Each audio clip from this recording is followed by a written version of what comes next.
ਮਾਂ ਇਹ ਜੱਗੇ ਦੀ ਜੱਗੇ ਨੂੰ ਮਤਾਂ ਦਿੰਦੀ ਏ ਜੱਗਿਆ। ਜੱਗਾ ਕੌਣ ਆਇਆ? ਜੱਗਾ ਇੱਕ ਦਹਿਸ਼ਤ ਦਾ ਨਾਂ ਆ। ਜੱਗਾ ਉਸ ਕਾਲੀ ਨੇਰੀ ਦਾ ਨਾਂ ਆ ਜਿਹੜੀ ਜ਼ਾਲਮਾਂ ਦੇ ਸਿਰ ਤੇ ਝੁੱਲਦੀ ਰਹਿੰਦੀ ਹੈ, ਜਿਹੜੀ ਹਰ ਵੇਲੇ ਜ਼ਾਲਮਾਂ ਨੂੰ ਇਹ ਡਰਾਵਾ ਪਾਈ ਰੱਖਦੀ ਸੀ ਵੀ ਜੱਗਾ ਨਾ ਕਰਿਆ ਅੱਜ।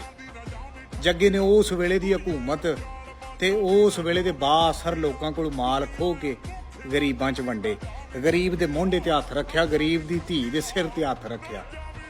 ਤਾਰੀਖ ਨੇ ਜੱਗੇ ਨੂੰ ਇੱਕ ਡਾਕੂ ਦੇ ਰੂਪ 'ਚ ਜਾਣਿਆ। ਉਂਝ ਜੱਗੇ ਦਾ ਜਿਹੜਾ ਨਾਮੀ ਗ੍ਰਾਮੀ ਤਾਰਫ ਹੈ, ਜੱਗੇ ਦਾ ਨਾਂ ਜਗਤ ਸਿਆਂ ਹੋਇਆ। ਤੇ ਜੱਗਾ ਉਸ ਵੇਲੇ ਦੀ ਮਕਾਮੀ ਹਕੂਮਤ ਤੇ ਲੋਕਾਂ ਦੇ ਇਹ ਰਵੱਈਏ ਨੂੰ ਵੇਖ ਕੇ ਤੇ ਬਾਗੀ ਹੋਇਆ। ਇੰਜ ਦਾ ਬਾਗੀ ਹੋਇਆ ਕਿ ਅੱਜ ਵੀ ਉਹਨੂੰ ਤਾਰੀਖ ਬਾਗੀ ਦੇ ਲਫ਼ਜ਼ਾਂ ਨਾਲ ਯਾਦ ਕਰਦੀ ਹੈ। ਅੱਜ ਦੇ ਜਿਹੜੇ ਜੱਗੇ ਨੇ ਉਹ ਮੰਗਵੇਂ ਤਰੀ ਬੋਟ ਟੁੰਗ ਕੇ ਤੇ ਗਰੀਬਾਂ ਦੇ ਸਿਰ ਮਹਿੰਦੇ ਫਿਰਦੇ ਨੇ, ਚਾਹੁੰਦੇ ਨੇ ਵੇ ਮਾਂ ਇਹ ਜੱਗੇ ਦੀ ਜੱਗੇ ਨੂੰ ਮਤਾਂ ਦਿੰਦੀ। ਜੱਗਾ ਬਣਨ ਬਹੁਤ ਔਖਾ ਹੈ। ਜੱਗਾ ਉਂਝ ਰੀਲ ਭਰਨ ਸੌਖੀ, ਜੱਗਾ ਬਣਨ ਬੜਾ ਔਖਾ ਹੈ। ਜੱਗੇ ਦਾ ਸਭ ਤੋਂ ਮਸ਼ਹੂਰ ਡਾਕਾ ਲੈਲਪੁਰ ਦਾ ਡਾਕਾ ਹੈ।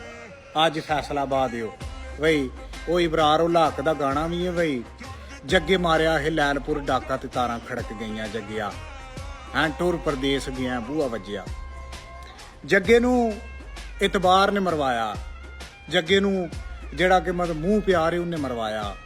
ਜੱਗਾ ਵੱਡਿਆ ਬੋਰਡ ਦੀ ਛਾਵੇਂ 9 ਮਣ ਇਹ ਰੇਤ ਭਿੱਜ ਗਈ ਜੱਗਿਆ, ਟੁਰ ਪ੍ਰਦੇਸ਼ ਗਿਆ ਬੂਹਾ ਵੱਜਿਆ। ਤੇ ਜੱਗੇ ਦੀ ਮਾਂ ਨੇ ਇੱਕ ਵੈਣ ਕੀਤਾ ਪਿੱਛੋਂ ਵੀ ਜੇ ਮੈਂ ਜਾਣਦੀ ਜੱਗੇ ਨੇ ਮਰ ਜਾਣਾ ਤੇ ਇੱਕ ਦੀ ਥਾਂ 2 ਜੰਮਦੀ, ਇੱਕ ਮਰ ਵੀ ਜਾਂਦਾ ਇੱਕ ਤੇ ਰਹਿ ਜਾਂਦਾ ਨਾ। ਉਹ ਜੱਗਿਆ ਟੁਰ ਪ੍ਰਦੇਸ਼ ਗਿਆ ਬੂਹਾ ਵੱਜਿਆ, ਸ਼ਾयद कि तेरे दिल में उतर जाए ये मेरी बात। ओ जग्गिया राम राख।